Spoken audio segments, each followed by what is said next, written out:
Very good day to you. I'm Pastor Dina Pillay from Lenasia, Johannesburg in South Africa. It's such an honor to speak to you. So I'm looking at the book of Esther and I was like quite surprised because if you look at the book of Esther, you may wonder why in the world is this in the Bible? It is one book of the Bible that does not mention God at all. Yes, you heard me right. God's not in the book of Esther. And you would wonder then, how does this fit in this redemptive story? I thought the story was the biography of God, God's story, the redemptive story, ultimately the story of Jesus Christ. We are seeing God's presence in all the books of the Bible. We've seen the way God works in all the books of the Bible. We've seen God's love and God's grace and mercy in all the books of the Bible. We've seen God. We've seen everything about what God purposes, His plans, His direction, His calling, His destiny for our lives. We've seen God's ability to help us in the other books of the Bible. But yet in the book of Esther, we barely see the name God. And now we do not see God. Why? What in the world is going on? I think the absence of God in the book of Esther is why the book of Esther is in the Bible. It is about those moments in the history of God's story, in the history of the story of God, where God does not seem anywhere to be found, where God seems absent. And maybe the drama of the book of Esther is how will the people of God live when God does not seem near? How do you live in those moments when God does not seem near?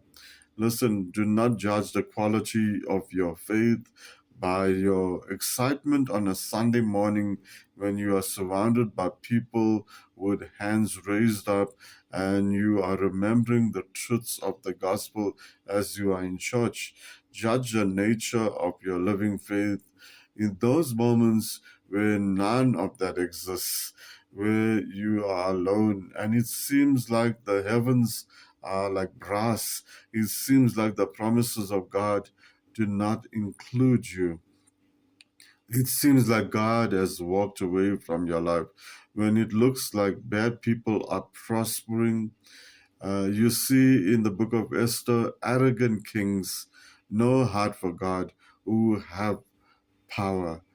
They have power, but yet they are people who have no heart for God, no respect for God. They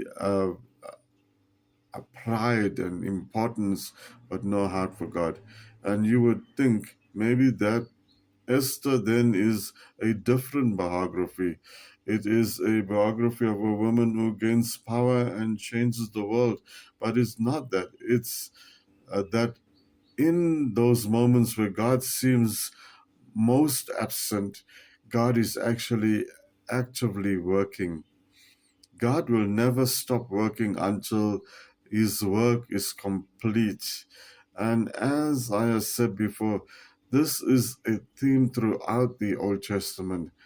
God raises up unlikely people, unlikely instrument. God raises up this woman, Esther, whom God uses to continue to protect and propel his plan for his people and his plan for the ages, his plan of redemption. This God who seems absent is actually working to protect and preserve the story that he has purposed. You should not conclude because you cannot see the hand of God that God isn't at work anymore. Then you should conclude that the sun is not shining because you are in the basement of your house and you cannot see it. These moments where you have to do what Hebrews chapter 11 says. You must believe that God exists and that God rewards those who seek him. I'm not going to give way to belief in functional death of my Redeemer, even in moments when I do not see the hand of God. The power of the message of Esther is that God is not absent, even in the moments where God seems as if He is absent. I am thankful for the book of Esther. I am thankful for the story of Esther, for Esther's life. I am thankful this book is in the Bible. It confronts the deepest of my questions and gives me hope, and it will give you hope if you surrender. Open your heart to God, and God will help you. Thank you so much. God bless you. Amen.